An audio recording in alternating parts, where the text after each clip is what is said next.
কূটনৈতিক সফর অথচ পকেটে সাধারণ পাসপোর্ট। দেশের প্রতিনিধিত্ব করতে গিয়ে আন্তর্জাতিক বিমানবন্দরে 2 ঘন্টা সাধারণ মানুষের মতো লাইনে দাঁড়িয়ে থাকা, তাও আবার এমন একজন মানুষ যিনি ভারত বিরোধী হিসাবে প্রতিষ্ঠিত। হ্যাঁ, আমরা বলছি প্রধানমন্ত্রী তারেক রহমানের তথ্য উপদেষ্টা জাহেদুর রহমানের কথা। দিল্লির বিমানবন্দরে যা ঘটল তা কি শুধুই একটা ভুল, নাকি নজর কাড়ার সস্তা চেষ্টা, নাকি এর পেছনে লুকিয়ে আছে কোনো ভূ রাজনৈতিক চাল? আমার সাথে ওখানে যা হয়েছে আমার কাছে মনে হলো যে আমাদের ইনস্ট্যান্ট একটা প্রতিবাদ করা দরকার। সেই কারণে আমি আসলে ব্যাক করার সিদ্ধান্ত নিয়েছি। যদি আপনারা মিডিয়াতে দেখেছেন, সাবেক কূটনৈতিক এবং রাজনৈতিক বিশ্লেষকরা বলছেন জাহেদুর রহমান আসলে নিজের ভুলে দেশকে লজ্জায় ফেলেছেন। অনেকে তাকে ধান্দাবাজ বলছেন। জাহেদের ভুলের কারণে খোদ প্রধানমন্ত্রী তারেক রহমান কি রাজনৈতিক ঝুঁকিতে পড়তে পারেন? ঘটনার সূত্রপাত একটি আন্তর্জাতিক সম্মেলনকে কেন্দ্র করে। বাংলাদেশের একটি উচ্চ পর্যায়ে প্রতিনিধি দলকে নেতৃত্ব দেওয়ার কথা ছিল প্রধানমন্ত্রীর উপদেষ্টা জাহেদুর রহমানের। রাষ্ট্রীয় পদমর্যাদা অনুযায়ী তার ভ্রমণ করার কথা ছিল কূটনৈতিক পাসপোর্টে। কিন্তু দিল্লির ইমিগ্রেশন কাউন্টারে গিয়ে জাহেদ যা করলেন তা দেখে খোদ ভারতীয় ইমিগ্রেশন কর্মকর্তারাও আকাশ থেকে পড়েন। তিনি তার কূটনৈতিক পাসপোর্ট দেখাতে পারেননি, বদলে পকেট থেকে বের করেন সাধারণ পাসপোর্ট, যাতে একটি পুরনো সার্ক দেশে যাতায়াত সংক্রান্ত ভিসা ছিল। নিয়ম অনুযায়ী সাধারণ পাসপোর্টধারী কেউ কূটনৈতিক কাউন্টারে ভিআইপি সুবিধা পেতে পারেন না। ফলে শুরু হয় টানাপোড়েন।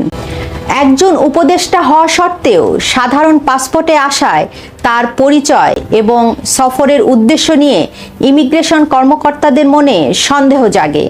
শুরু হয় খোঁজ খবর। প্রায় 2 ঘন্টা বসিয়ে রাখা হয় এই উপদেষ্টাকে।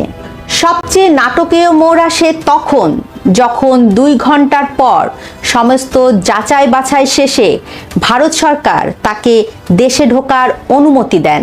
তাদের দিক থেকে খুবই আন্তরিকতাপূর্ণভাবে তারা এটা বলতে হবে, তারা আমাকে রিকোয়েস্ট করেছেন, কিন্তু আমার মনে হলো হোয়াট হ্যাপেন্ড। কিন্তু ততক্ষণে হয়তো জাহেদুর রহমানের অনুভূতিতে আঘাত লেগেছে।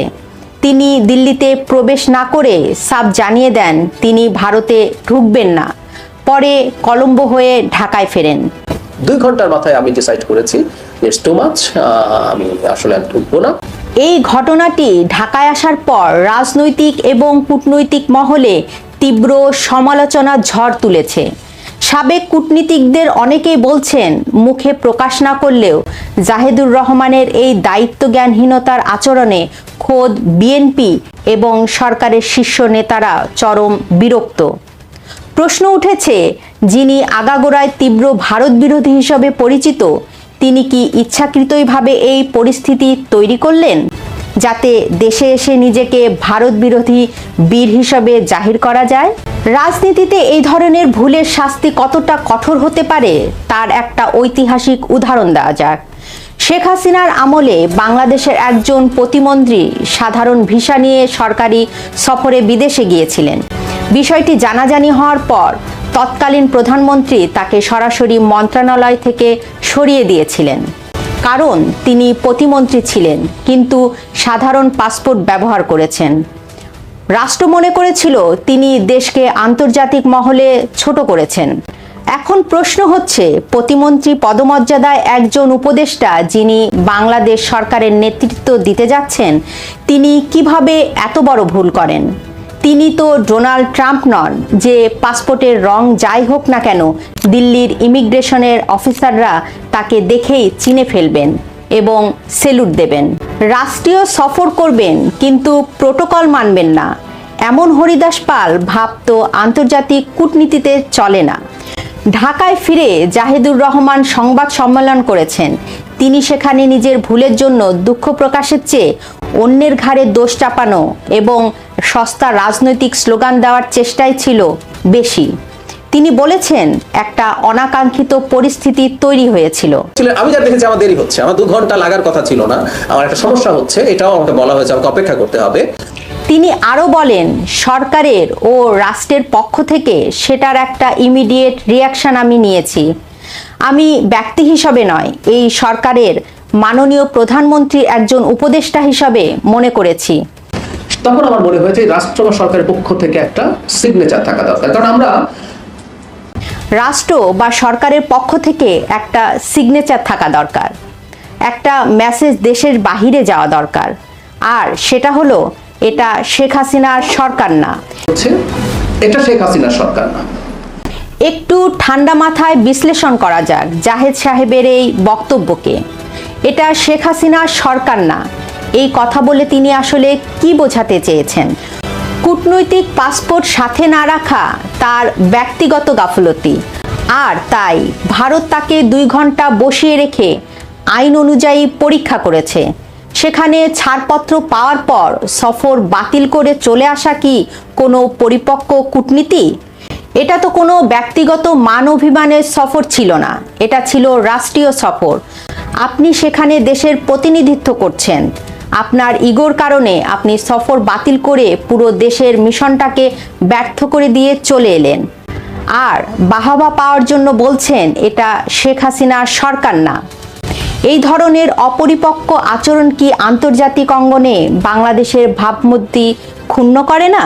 তিনি যদি এতই ক্ষমতাধর উপদেষ্টা হন, তবে সংবাদ সম্মেলনে লম্বা চওড়া কথা না বলে শেখ হাসিনার আমলে ভারতের সাথে করা চুক্তিগুলো বাতিল করে দেখান না কেন? বলুন কোন চুক্তিটি দেশের স্বার্থের বিরুদ্ধে হয়েছে এবং সেটি এই সরকার বাতিল করেছে। সেই সাহস কি তার আছে? জাহেদুর রহমানের এই আচরণের পেছনের মনস্তত্ত্ব বুঝতে হলে আমাদের একটু পেছনে তাকাতে হবে। ঢাকার প্রবীণ সাংবাদিকদের মতে জাহেদুর রহমান মূলত পরিচিতি পেয়েছেন ডিপ স্টেটের লোক হিসাবে। তিনি ভারত বিরোধিতা করে একটি নির্দিষ্ট মহলে সস্তা জনপ্রিয়তা কুড়িয়েছেন। তার একটি ইউটিউব চ্যানেল ছিল, সেখানে নিরপেক্ষতার মুখোশ পরে সকাল বিকেল ভুরি ভুরি অসত্য তথ্য ছড়ানো হতো বলে অভিযোগ রয়েছে। অনেকেই বলেন নিরপেক্ষতার আড়ালে তিনি মূলত তলে তলে জামাত বিএনপির এজেন্ডা বাস্তবায়ন করতেন এবং পাকিস্তানের পক্ষে কথা বলতেন। এমনকি ভারতকে তিনি ছ্যাঁচড়া দেশ বলেও সম্বোধন করেছেন। আজ যখন সেই দেশের কাছে তিনি ভিআইপির খাতির না পেয়ে 2 ঘন্টা বসে থাকেন, তখন স্বাভাবিকভাবেই প্রশ্ন ওঠে, যে দেশকে আপনি ছ্যাঁচড়া বলেছেন সেই দেশ আপনাকে কোলে তুলে নাচবে, এটা ভাবলেন কিভাবে? প্রধানমন্ত্রী তারেক রহমানের উপদেষ্টা হওয়ায় ঘটনার পরপরই বাংলাদেশের পররাষ্ট্র মন্ত্রণালয় বেশ তৎপরতা দেখিয়েছে। সোমবারে ঢাকায় নিযুক্ত ভারতের ভারপ্রাপ্ত হাই কমিশনারকে তলব করে প্রতিবাদ ও অসন্তোষ জানানো হয়েছে। কিন্তু মজার ব্যাপার হলো, ভারতের পক্ষ থেকে গোটা বিষয়টি নিয়ে অফিসিয়ালি একটি মন্তব্যও করা হয়নি। ভারত এখানে মৌনতার নীতি অবলম্বন করছে। রাজনৈতিক বিশ্লেষকরা মনে করছেন ভারত আসলে এই ঘটনার মাধ্যমে ঢাকাকে একটি ছোট্ট কিন্তু অত্যন্ত শক্তিশালী বার্তা দিয়েছে। ভারত বোঝাতে চাইল প্রোটোকল এবং আইনের ঊর্ধ্বে কেউই নয়, তা সে যত বড় উপদেষ্টাই হোক না কেন। এখন মূল প্রশ্নটি হচ্ছে খোদ সরকারের জন্য। জাহেদুর রহমানের মতো লোক যদি নীতি নির্ধারণী পর্যায়ে থাকে, তবে সামনে বড় ঝড় আসতে চলেছে। এই ধরনের পাকনা লোকের কারণে খোদ প্রধানমন্ত্রী তারেক রহমান এবং তার সরকার বড় ধরনের আন্তর্জাতিক ও কূটনৈতিক বিপদে পড়তে পারেন। ভারত, আমেরিকা বা বৈশ্বিক কূটনীতি কোনো সস্তা ইউটিউব ভিডিওর ভিউ পাওয়ার খেলা নয়। এখানে প্রতিটা পদক্ষেপ নিতে হয় মেপে মেপে। দিল্লি বিমানবন্দরের এই ঘটনাটি বাংলাদেশের কূটনৈতিক অঙ্গনের জন্য একটি বড় শিক্ষা। নিজের ব্যক্তিগত গাফলতি আর অহংকারকে রাষ্ট্রীয় মর্যাদার লড়াই বলে চালিয়ে দেওয়ার এই অপচেষ্টা দেশের মানুষ ধরে ফেলেছে। সময় এসেছে এই ধরনের সুবিধাবাদী ব্যক্তিদের নীতি নির্ধারণী জায়গা থেকে সরিয়ে দেওয়ার। তা না হলে একজনের ব্যক্তিগত জেদ আর ভুলের মাসুল দিতে হবে পুরো রাষ্ট্রকে। উপদেষ্টা জাহেদুর রহমানের এই আচরণকে আপনি কিভাবে দেখছেন? এটা আসলেই ভারতের চাল নাকি উপদেষ্টার নিজের ভুল? জানান আপনার মতামত। ভিডিওটি শেয়ার করুন, লাইক দিন, সম্ভব হলে চ্যানেলটি সাবস্ক্রাইব করুন। এতক্ষণ সঙ্গে থাকার জন্য ধন্যবাদ।